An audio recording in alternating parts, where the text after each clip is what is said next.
Welcome to our channel. Today, we will explore a mysterious story that will send chills down your spine. Gene Hackman, a legendary film icon, lived a life full of glory. But in his final years, there was one last message that few people know about. A chilling and mysterious message, captured in footage that has never been released to the public. Could it be a farewell? A parting word, or something deeper that we still don't understand? Stay tuned to uncover never-before-seen footage of Gene Hackman in his final days, and let's decode the mystery behind his final message.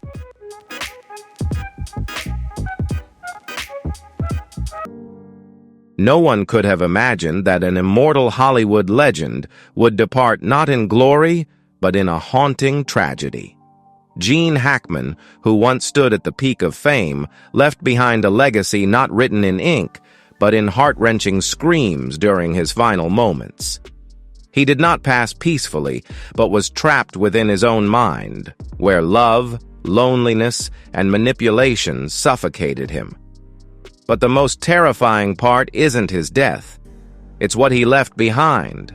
A top-secret recording where Gene Hackman reveals his panic, vulnerability, and a desperate plea for freedom.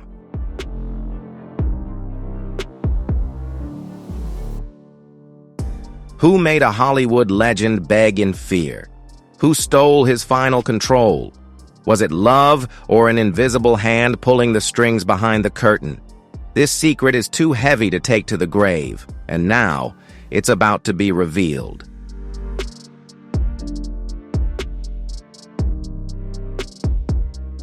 Santa Fe, New Mexico, a land with sun-scorched hills stretching under an endless sky where the sunset paints the red rocks gold.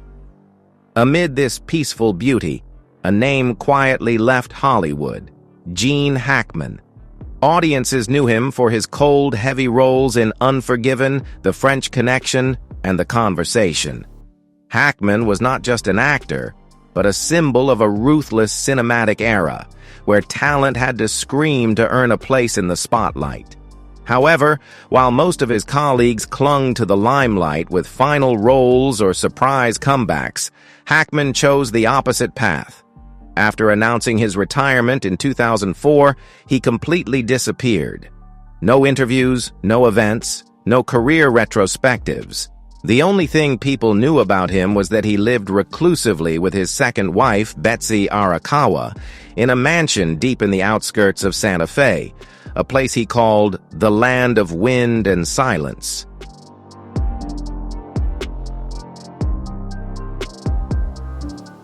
If you find this story intriguing and full of mystery, don't forget to hit like and subscribe so you won't miss any of our upcoming videos and other fascinating stories. Feel free to share your thoughts on Gene Hackman's final message in the comments below. We'd love to hear your perspectives. And don't forget to turn on the notification bell to get the latest videos from us.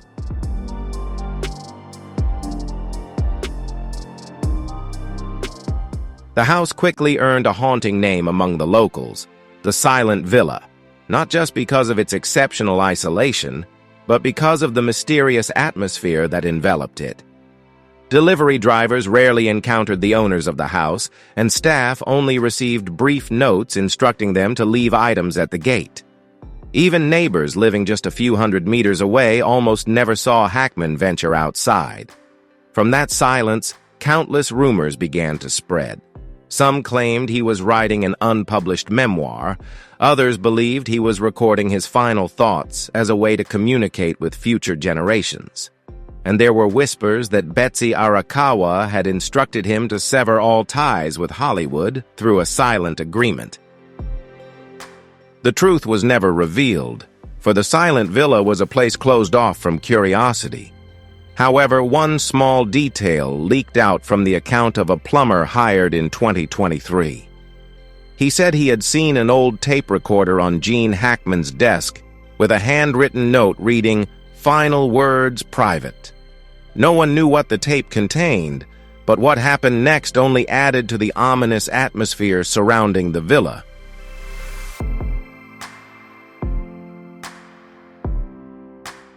Gene Hackman, a name familiar to the public, had fallen into a dark silence. He canceled all of his regular health checkups and refused to respond to any messages from old colleagues. A journalist sent a letter inquiring about his health, only to receive a blank sheet of paper with 3 hastily written words: "Leave me be."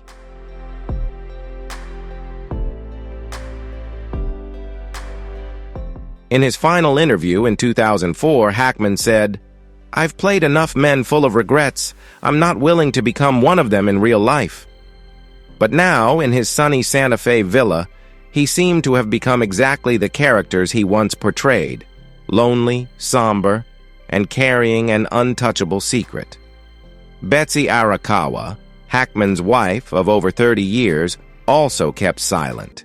She refused all interviews and even declined to appear with him during the rare occasions he went outside. Betsy was said to be the only one who knew about Gene Hackman's final recording, where he expressed his thoughts on love, his career, and the hidden shadows within.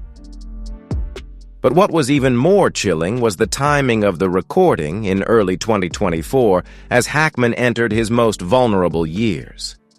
Did he sense something? Did he know his time was running out, or had the silent villa become a psychological prison, a place where each day was a monologue with the past? No one knows the answer, but one thing is certain. The silent villa was not just a house. It was the last witness to a legend. The walls, the dark corners, the breeze that blew through them all carried untold stories, and somewhere the mysterious tape still exists, like a missing piece in the Gene Hackman puzzle.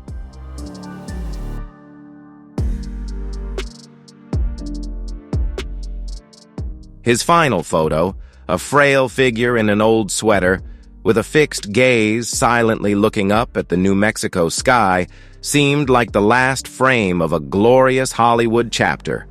No flash, no applause, just a man standing there in the final silence of his life. And under the Santa Fe night sky, where the stars form a silver net over the dry red earth, the silent villa still stands, as silent as its residents have been for over 30 years.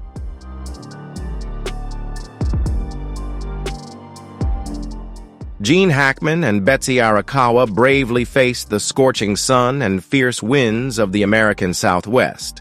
From the outside, they appeared to be the perfect couple, a symbol of enduring love and humility, always staying away from the Hollywood spotlight. But the truth is rarely as simple as it seems. Inside the rough stone walls of the Santa Fe villa, during intimate dinners lit only by candles with just the two of them, there existed a fragile and vague bond, a combination of love, possession, and an unnamed obsession. It later came to be known as the Final Pact. Betsy Arakawa, a petite Hawaiian woman and a once graceful pianist with gentle eyes, hid within her a complex soul, scarred and haunted by separation.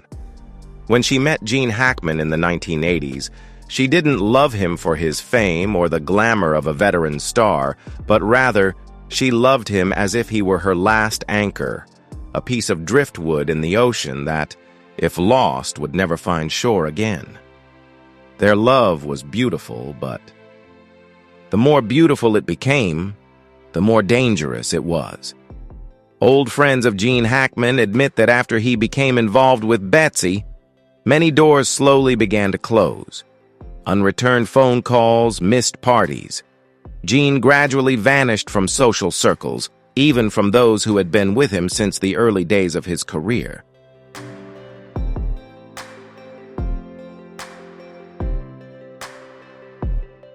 "I'm not leaving Hollywood. I just want to belong somewhere else," Gene once said in a rare moment of openness. But those closest to him understood that somewhere else was beside Betsy, where he would be willing to give up the world to find peace in the eyes of the woman he loved. But this puzzle was never quite complete. Whispers from Gene Hackman's old friends revealed that Betsy loved him in a way that was anything but simple. She was haunted by the thought that Gene would leave her, just as many others had left her in the past. Because of this fear, Betsy controlled everything. Every breath, every relationship, every name in Gene's contact list. Even his children were not free from her control. Gene Hackman's 3 children from his first marriage became a thorn in Betsy's side. The brief phone calls between father and daughter became rarer, and the long-distance letters only received silence in return. No one dared say that Betsy intervened, but no one could deny her invisible presence in every decision Gene Hackman made.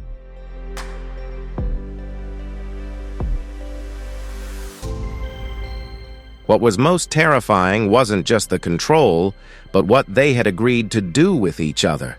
A secret survival pact they quietly referred to as the final PCT. No one knows exactly when this pact began, but hazy pieces started to emerge from the fragmented stories of a few old friends. One starry night in Santa Fe, in the garden of their villa, Gene and Betsy sat together beneath the velvet black sky and swore that if one of them died first, the other would never be alone. They didn't call it a romantic love vow, but rather a true survival pact, a vague commitment between 2 souls to stay together forever, regardless of right or wrong, regardless of what the future might bring. The pieces began to fit together when it was discovered that Betsy kept a strong sedative in the drawer of her bedside table. Gene Hackman, who had never suffered from severe insomnia before, had been taking the medication regularly for years. Strange dreams interrupted late-night conversations when Gene sat quietly by the window, whispering incoherent words.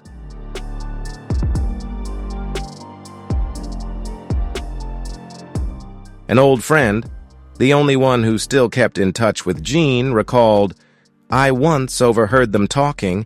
They weren't arguing, but it seemed like they were planning something neither of them wanted to speak about." No one dared to ask Gene Hackman directly about the final PCT. Did it really exist? If so, was it a pact between 2 people in love, or was it a chain binding them in a morbid fear of separation? Outside Santa Fe, the silence remained. The high desert wind carrying the scent of dry earth and scorched grass. But inside the silent villa, there were only 2 people and a secret pact. Time passed unusually, slowly, heavily, enveloped in an indescribable chill.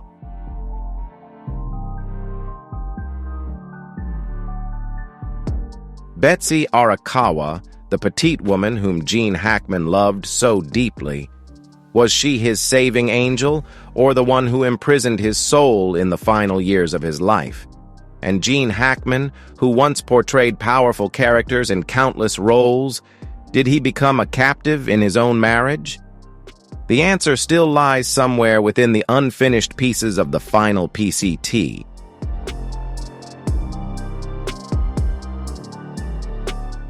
Santa Fe, in the midst of winter, the dry wind howled through the half-open doors of the old stone villa, which once served as the secluded home of Gene Hackman and Betsy Arakawa, now a sealed box filled with rumors and chilling tales about the final days of the film legend.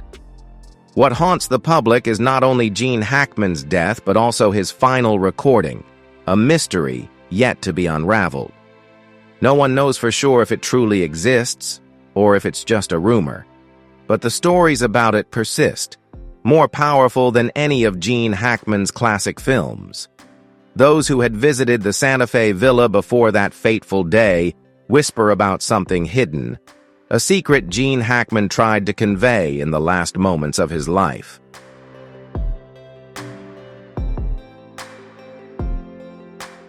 It wasn't an ordinary handwritten letter or the hurried notes of a 95-year-old man lost within familiar walls, but a trembling voice, raw and fragile, a mix of labored breaths and dry fear. "If you're hearing this, I'm sorry." The opening words of the recording, an apology without a beginning, without an end, without a destination, without explanation. It echoed in the raspy voice so characteristic of Gene Hackman, but this time, it wasn't Lex Luthor or any other fictional character. It was the voice of a man confronting his own fate.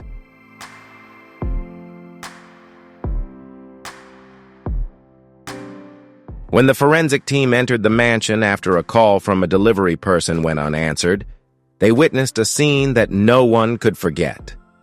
Everything was cold and neat, the dinner table set for two glasses facing each other, with just a few drops of amber-colored wine left on the table.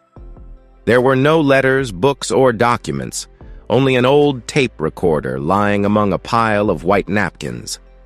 The device wasn't working, no one had touched it, but it seemed like a prop waiting to be discovered by the right person. When an investigator nervously turned the machine on, everything was silent. No sound, no recording. The memory card was empty, but an internal report later noted a strange detail: a single silver hair at the bottom of the tape recorder.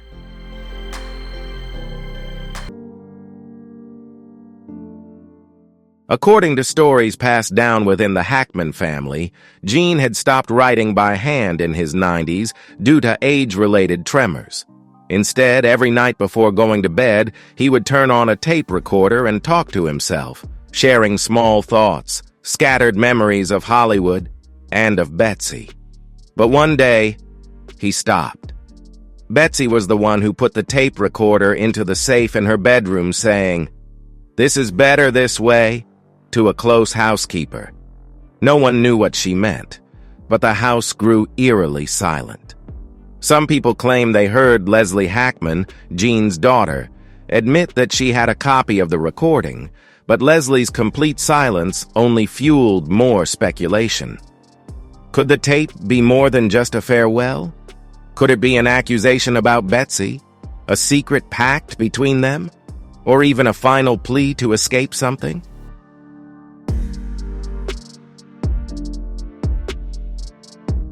Did the tape recorder truly exist, or was it just a haunting phantom of the imagination for those left behind? The answer will forever remain shrouded in mystery. Although investigators found no tape recordings, they did note something strange about the home where Gene Hackman and Betsy Arakawa passed away. The space didn't resemble a house that had just endured a tragedy. It felt more like a cold Broadway stage. Every object, every chair, every family photo was arranged so perfectly it was unnerving. Everything almost symmetrical, as if someone had staged it all according to a meticulous script.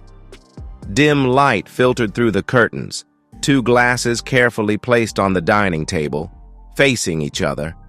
There was no sign of an abrupt departure, but rather the backstage of a fateful play where Gene Hackman and Betsy Arakawa were the leading actors, and fate was the only audience.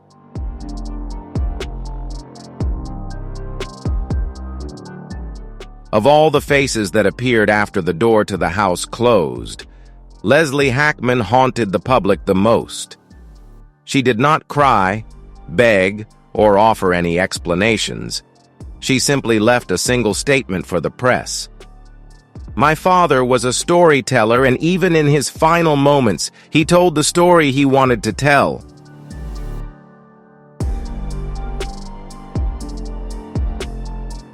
No recording, no cries for help, no horrifying truth buried beneath the glossy paint of the Santa Fe mansion. No one knows exactly what happened, and it is this silence that stands as the most chilling evidence. When the Hollywood lights faded, and the door to the mansion closed for good, people still wondered, what did Gene Hackman say on his final night? And more importantly, who was truly listening?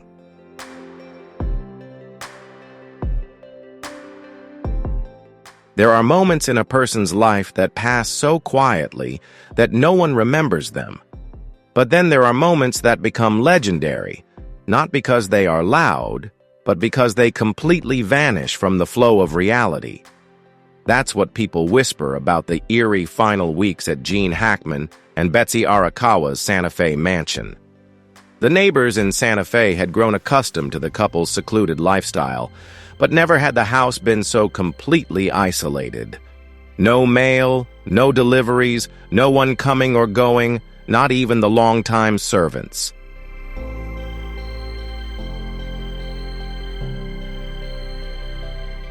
The iron gate at the foot of the hill was closed, the electronic lock always active, and the security cameras still pointed outward. But they revealed a chilling mystery. All the exterior cameras of the mansion ceased working exactly at 5:32 p.m. on February 14th. There were no signs of malfunction, no signs of tampering. They were simply disconnected, as if someone had pulled the plug, severing the house's connection to the outside world. And from that moment on, Gene Hackman and Betsy Arakawa gradually disappeared into the void.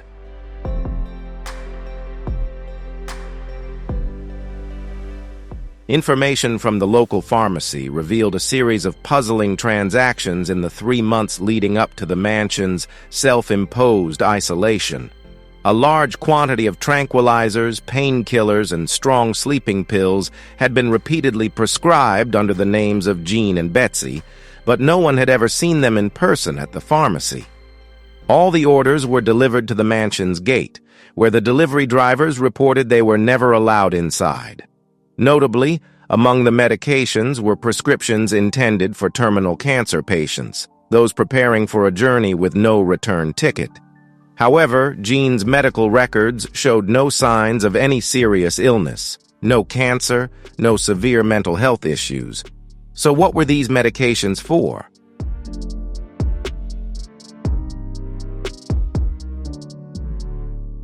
When investigators broke into the house after a missing persons report, they faced a chilling paradox.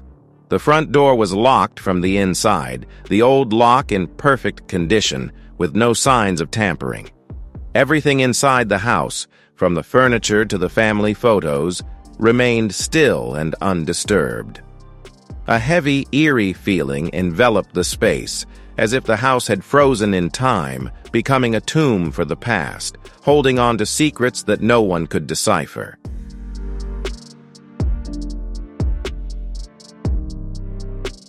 A book that Gene had been reading lay face down on the armchair beside a cold cup of tea, its surface covered by a thin layer of condensation.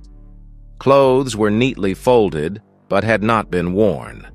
The fridge was stocked with food, but there was no sign of any cooking for weeks. The bedside lamp remained on day and night, yet the double bed seemed untouched. These eerie weeks were not just a time of disappearance, but a thin line between life and death, a place where people exist, but do not truly live.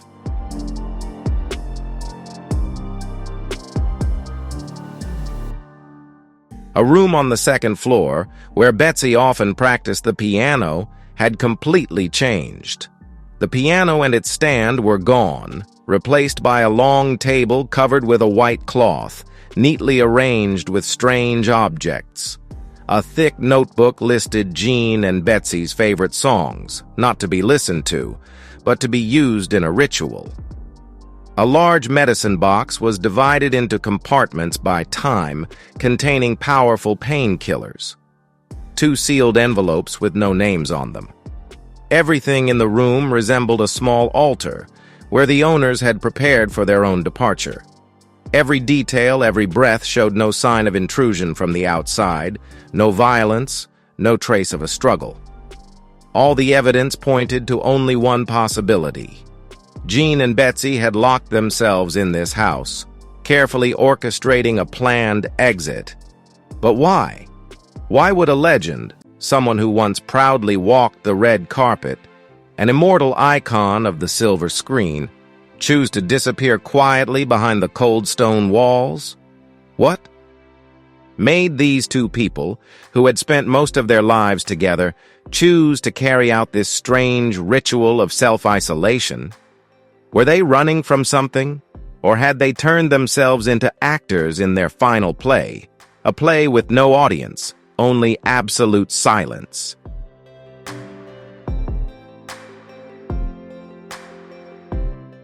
The eerie weeks passed as if they had never existed. All data was erased. All witnesses remained silent. Even Leslie Hackman, the only person Gene had called before the police broke down the door, stood in the empty room, staring at the lifeless wall, saying only one thing. "They wrote the script, I couldn't change it." Perhaps those eerie weeks will forever remain a locked shadow, where memory, fear, and truth blend together, waiting for someone brave enough to step through the final door. Was it love, salvation, or just a gilded cage? That question haunted Leslie Hackman from the moment she stood on the porch of the Santa Fe estate, watching the heavy wooden door close behind the forensic investigation team. Gene Hackman, the father who had once been a solid figure in Leslie's memory, was now nothing more than a shattered legacy. And with each step she took into this final mystery, pieces of the past fell from her, leading her into a story she had never fully understood in the nearly 30 years since.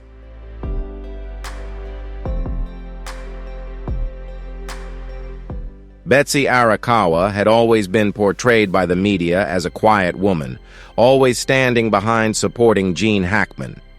But as the pieces of the eerie weeks began to fall into place, Leslie started to see a different picture. Betsy was not just a companion, she may have become the one controlling every aspect of Gene's life. The medical records Leslie gathered from the hospitals in Santa Fe and Gene's personal doctor revealed disturbing details. Although Gene was still sharp enough to make treatment decisions, from medications to long-term care plans, every prescription, from sleeping pills and tranquilizers to strong painkillers, was written under Betsy's name. None of the prescriptions were directly requested by Gene. Betsy was the one who signed them. Betsy was the one who received them. Betsy had the key to the medicine cabinet. Not only that, every aspect of Gene's life was under Betsy's control, from his strict diet with precisely calculated calories to the stringent limitations on visitors. Everything was decided by her.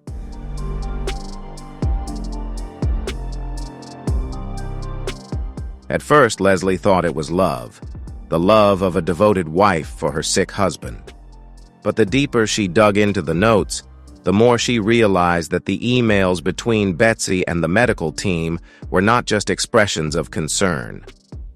Gene shouldn't watch the news for too long. Gene should avoid people who might upset him. Gene should take this medication instead of that one. These instructions painted a picture of absolute control. No decision, no matter how small, was made without Betsy's approval. Even the way Gene was to think about his own death was controlled by her.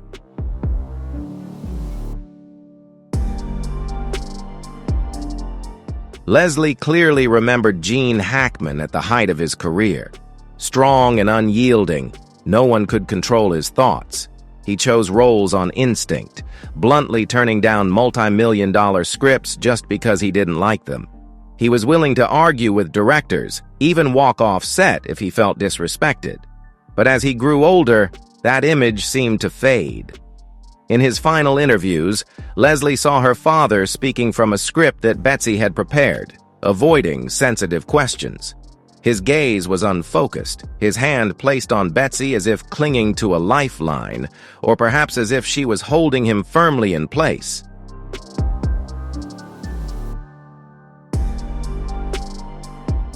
In 2017, as Gene's health began to decline, Leslie noticed a distinct shift in the balance of power. Betsy became the sole spokesperson, controlling every decision for Gene, even refusing interviews or a return to acting without consulting him. Leslie recalled one summer night in 2019 when she arrived for an unannounced visit. Betsy didn't answer the door immediately, and her hesitation sent a chill down Leslie's spine. When Leslie persisted, Betsy reluctantly let her in. Gene was sitting in the living room, but his eyes were dark and clouded, his smile strained, and every sentence began with an invisible submission. "Betsy thinks that. Betsy told me. Betsy said I should listen."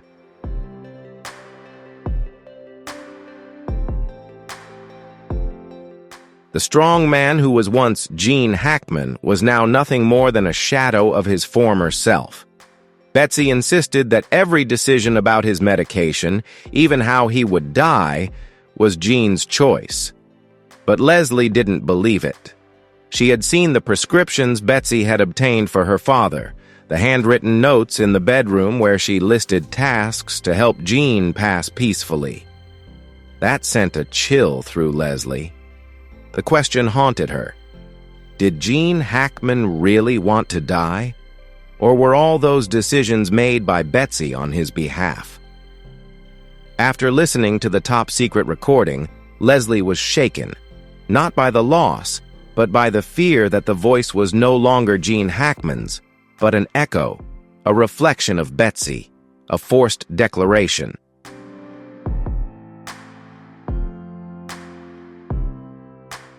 She didn't hate Betsy. She couldn't hate the woman who had been by her father's side for 3 decades. But gratitude couldn't erase the doubt that Gene Hackman, the symbol of strength, may have spent his final years as a puppet, manipulated by a love that controlled him.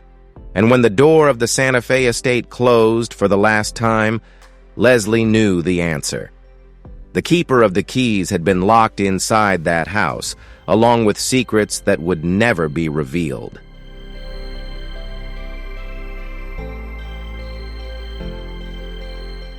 There are houses that never crumble, even when the people who once lived in them have gone.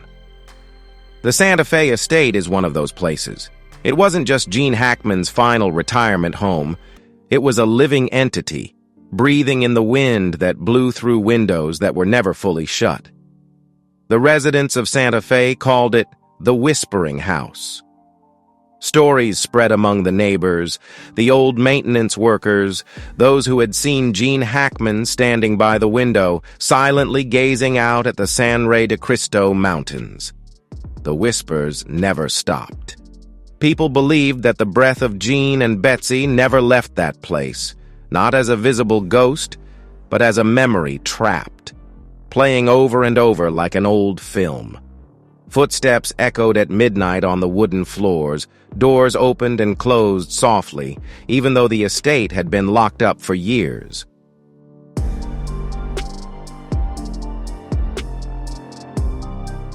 So the story of Gene Hackman's final message remains an unsolved mystery. Does that silence hold a truth that we cannot comprehend? Or is it just another part of the cryptic tale of a silver screen legend? These questions will forever hang in the air, like a ghost that has never left the estate in Santa Fe. Thank you for joining us as we explored these mysterious details. Be sure to follow the channel to continue accompanying us on stories that have yet to be unraveled. We will keep bringing you thrilling, intriguing, and curiosity-filled tales. See you in the next video.